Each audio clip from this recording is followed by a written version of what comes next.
One-man band today, guys. We had a pretty good day cutting, dragging. The weather looked terrible on the way up here. I almost turned around and went back. I'm glad I didn't, because on the way up here it was pretty much rain and wind the whole way. Got within just a few miles up here, like it hadn't even rained a drop. So we had a good day of work. Like an idiot, I didn't bring diesel fuel. I drug a good part of the day and drug both. I would have drug a few more out, but I noticed the skidder was running low on fuel. I checked the tank and I could see the bottom, so I decided just to, that last drag, to bring it out and shut it off. So enjoy today's video. Some big timber. We'll be back tomorrow for Easter, cutting up here, trying to get a jump on for the week. So be sure to like, comment, and subscribe to the channel if you already haven't. Check us out on all of our social outlets, Turner Logging LLC at Instagram and Facebook. Check out everything Logger Threads for that awesome logging apparel. You can find the links to it on, you can find Logger Threads on Instagram and Facebook, or at loggerthreads.com, where you can order all that stuff. We ship out a lot. All you guys up in Oregon and Washington, to be quite honest, that's where most of our stuff goes. It's amazing. Oregon and Washington, two biggest states buying Logger Threads, and they're buying a lot of it. Thank you so much.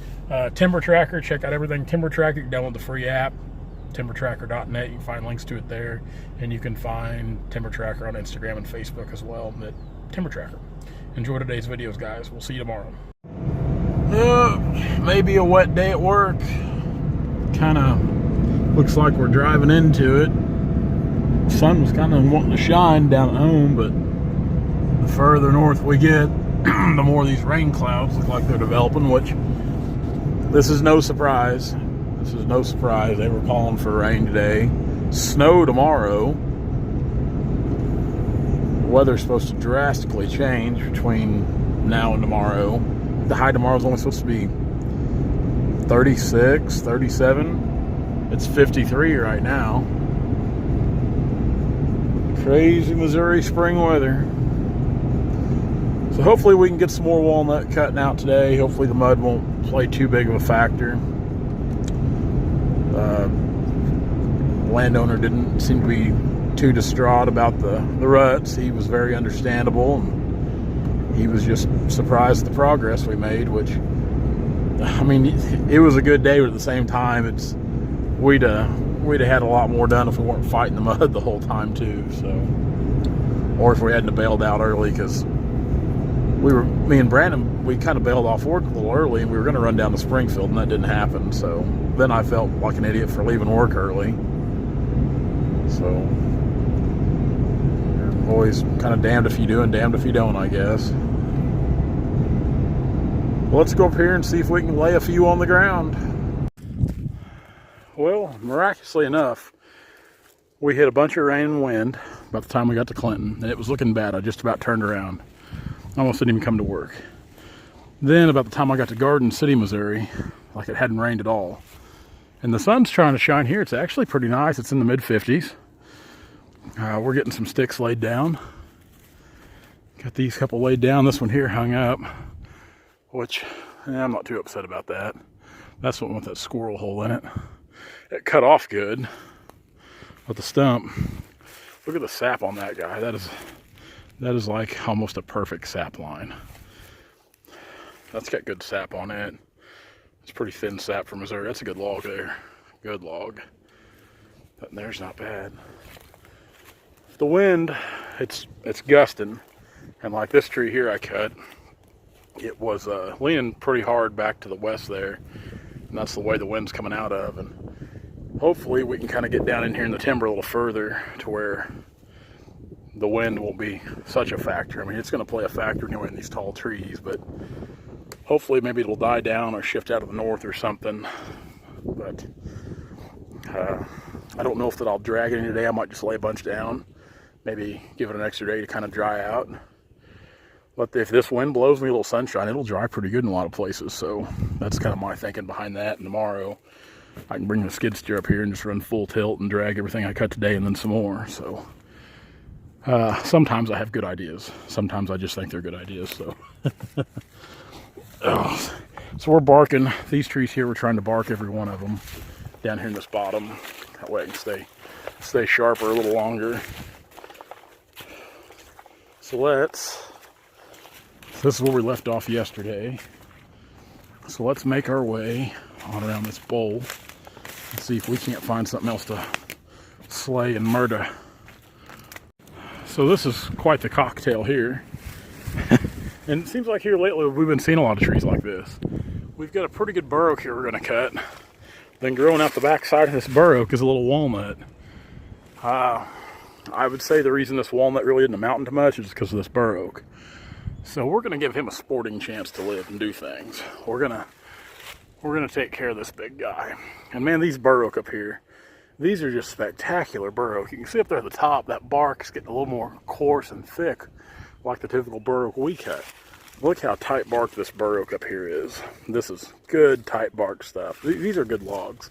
We'll probably try to pull a veneer cut out of this one here. I'm guessing that's probably 16 or 17 inches there, where we'll cut it off at 10 feet. So that'll make a good little veneer cut. So let's get this guy on the ground. We're gonna put him right out here next to that big gargantuan cottonwood. That's a beast. I bet it could tell some stories. Then we're gonna work up here on top of this little ridge here. There's some walnuts scattered out and some oak. Then we'll try to work our way back down to the creek. Now this is the kind of oak timber I like to cut right here. Look at this behemoth. I cut it off there at the crotch. We're gonna pull a log out of that one side of the crotch as well. That way we don't waste anything. But that is a chunk of wood. That thing cut off, that's pretty pink colored wood. Really good growth rings in it. So really, really spectacular piece of wood right there.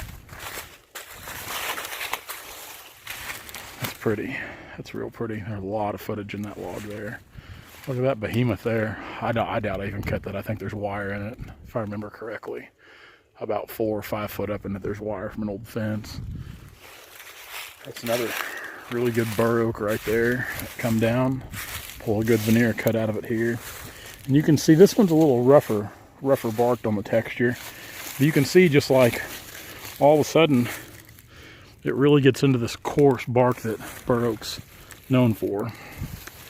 Or at least what I'm used to cutting anyway. Man, I love cutting in bottom ground like this. I absolutely love it. This is, to me, this isn't even work when I get to be in places like this. This is just this is a vacation. This is paradise for me as a logger. I get to cut in these open bottoms, cutting this bigger timber. You know, there's no walnut that's out of this world big here, but it's good tall walnut. But when you get to cut oak like this big old growth oak, good quality red oak and bur oak, that's what man, that makes it all worthwhile. Makes it all worthwhile. So we're probably getting low on fuel, so I'm probably have to walk back to the truck and grab the gas and oil. I'll grab the files and touch up, and I'll get the wrench. But you can see we've got some more decent sized trees. There's another big one right up there growing. There's a good one there. We're gonna go all the way down to the creek. Got some walnut down here in the creek. It's just, like I said, man, it doesn't get any better than this as far as cutting timber. This is what I love about the job, getting to be places like this and cut timber. So let's go get some gas and oil. We'll get fueled up and get back after it. Well, I lied to you. That old big tree there, it doesn't have any wire in it. But the bad thing is, there's an old fence just right on the other side of it. And I'm glad I double checked with the landowner, because I thought, and he did. I double checked, but my bearings are off. Right over there on the other side of that barn, there's a county road. And he said the property line runs catty corner with that. But like I said, I guess my bearings are off, and it comes almost straight through here. Right down there in that draw, there are several good walnut. And I was just getting ready, the old harvester there was getting ready to kick into high gear. And we were getting ready to slay some of these trees, and there's a few big ones down there. And I mean, I was just foaming at the mouth getting ready to cut these suckers. And I was like, man, I better call and double check. And I am glad I did, because turns out those are on another piece of property. The neighbor to the north owns them. Man, that sucks, man. It sucks. I really wanted to cut those things. There's about 9 of them down that little draw there, and there's a couple more on the other side of the ditch over here, or the creek. And then you get down here, There's a few on the other side of the property line, and I cut the last couple on this side. So right now I'm basically just cutting the oak. Finishing up. We're cutting some good bur oak, some good red oak. I just got done fueling up. I was cutting this big sucker out here, and I knew I was getting low. And this is where I get to be an idiot sometimes. Rather than check my fuel level like I know I should, I get in the groove. I get in the zone where I'm just, you're just slaying trees and you don't want to stop. That's when I wish these saws were nuclear or something. They could just run forever. Man, once I get going, I don't want to stop cutting. And I was working on this sucker out here. Luckily, I ran out of gas at a good time because it's got a pretty good lean to it. Stomp around here. It's got a pretty good lean to it.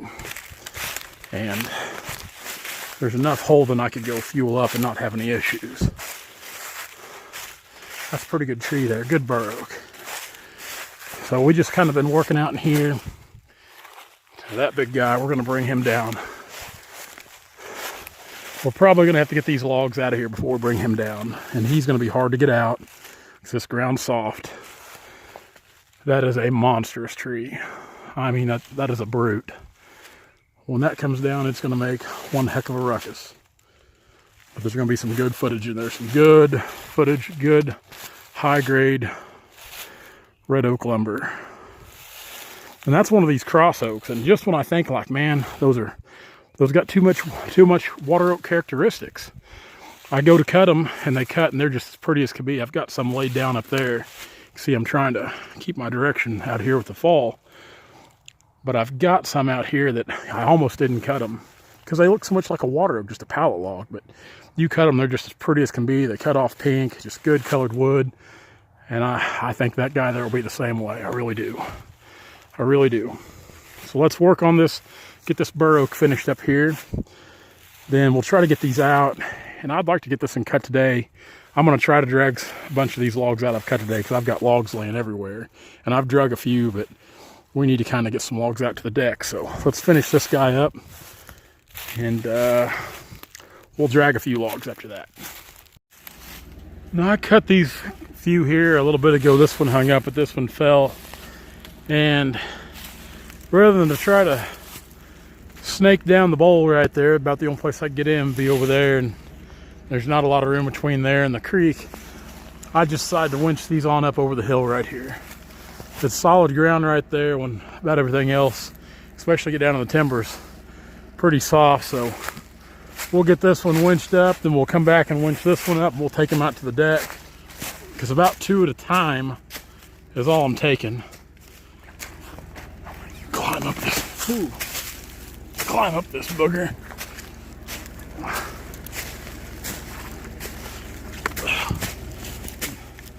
Boy.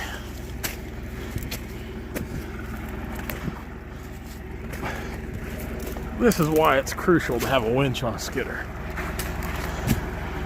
amongst other reasons. But so we'll get this one up, we'll get that guy, and we'll only have a handful of walnut left. And we'll just work on the oak, which we're chipping away at them pretty good too. This will probably be our last drag. I just checked the fuel on the skidder and I can see the bottom of the tank, so I'm not going to risk it. Which that means I'm getting pretty low anyway. So we got a walnut and a grapple, and I've got an oak out there in the right of way that I'll grab on the way out. Of course, we've got a few more. That one's hung up there. I got another bur oak over there hung up, you can see. And that's really about all of them right in here. That pesky property line. All the gold's down there in the little bottom that we're not going to get a cut unless we can talk to the neighboring landowner and get them bought. But I don't know, we'll have to wait and see. For now, we're going to focus on this job. So I'll be back tomorrow. Tomorrow's Easter Sunday, but I'm going to work anyway. I got nothing else to do, and I don't hunt Easter eggs anymore. So we're going to come back tomorrow. We're going to bring the skid steer when we come and a load of fuel. And hopefully we'll get the walnut all wrapped up tomorrow, because there's some 3 or 4 really good walnut over here on the other side of the right-of-way, the power line, and that other track of timber. And there's some good oak over there we're going to cut as well. Hopefully it'll be a little drier conditions over there. which I hate that we're making the mess we are, but the landowner, he says it's no big deal. He said this ground's wet all the time, so I still hate it. I hate it. We're going to fix what we can with the skid steer and the bucket, but some of it we probably won't be able to fix. But let's get out of here. Let's head to the deck. Well, that's not a bad day for a one-man show. Drug a little extra with that one, didn't I? The walnut there's not, like I said, there's nothing great big in here. The only thing, well, two things these logs got going for them. They're tall and they're clean. That's where we're making our footage up at, and the height. Because as far as size, there's nothing. I mean, maybe 20 inches would be the biggest one. That's this beast up here. Maybe 20 inches. All right, well, maybe a little bigger than 20 inches. But like I said, they're just tall logs. They're clean for the most part. There's a lot of good first cuts in them. This devil here, that's these were the first two I cut this morning. Of course, they're caked with mud because getting them out was a nightmare, and there's still one more down there I need to get, which really I'd planned on getting it by before the end of the day, but running low on fuel, I ain't gonna chance it. But that's a heck of a tree right there. To give you an idea of what's over in that other little bottom across the fence, they're all bigger than that and taller than that. They're good trees. I'd like to have them. I'm gonna try to buy them before we go. We didn't get everything drug out that I cut, and that was my intentions today, to drag out everything I did cut, plus a few more. I really wanted to put in a good day with the weather coming on, but we've got some big oak. I mean, this oak, like I said, looking at it when it was standing, it looks a lot like water oak, what I call a water oak or swamp oak. A lot of guys call it pin oak. We just call it water oak. Usually low-grade pallet material. But this stuff is cutting, like I said, it's cutting really good. It's cutting, got a good pink color to it. The lumber's going to be excellent. It's going to be good grade logs. And of course, the bur oak's phenomenal. This bur oak is really good. And you can see, this is usually what I've noticed when the grain's really tight, they start to check out. And I cut this one today and it's already starting to check out. So we'll need to get some irons drove in that pretty quick. Because usually, I guarantee when we go to cut it off in log length, we're going to wait to do that. It'll start checking out in the top too. We got the first veneer cut out of that. So that's a heck of a log right there. Another good one. Of course, Brandon mudded this one out yesterday. That was that first great big one I cut yesterday. That is some kind of log right there. Some kind of log. Of course, I think everything, there might be a couple bur oak up through here. This is all red oak. See, this one here, we about had a boo-boo today with the wind blowing, because the wind's picked up now real bad. I didn't get it all cut off over there, and it started to go, and I stayed in as long as I could trying to get her all cut, but you got to know when to run. Bur oak there. Another one of those good looking, like I said, they got the limbs on them like the water oak, or what you guys will call it, pin oak. But this one doesn't have a lot of it, but you know, notice the color. The color is good on it. Another good looking one there. Good looking pile logs. Good day. Good day. I wish I could have went a little longer. I'm an idiot for not bringing fuel. So, but the wind is starting to pick up. They're saying snow in the morning. We're supposed to get a dusting of snow here, so I doubt I get a work in short sleeves tomorrow like I did today. But we are going to work tomorrow. We're going to try to add to this pile. Just try to keep it going. Good looking set of logs. Not bad for 2 days work. Well, 2.5 or day and a half, I guess, because me and Brandon just worked a half day yesterday. All right, let's get out of here.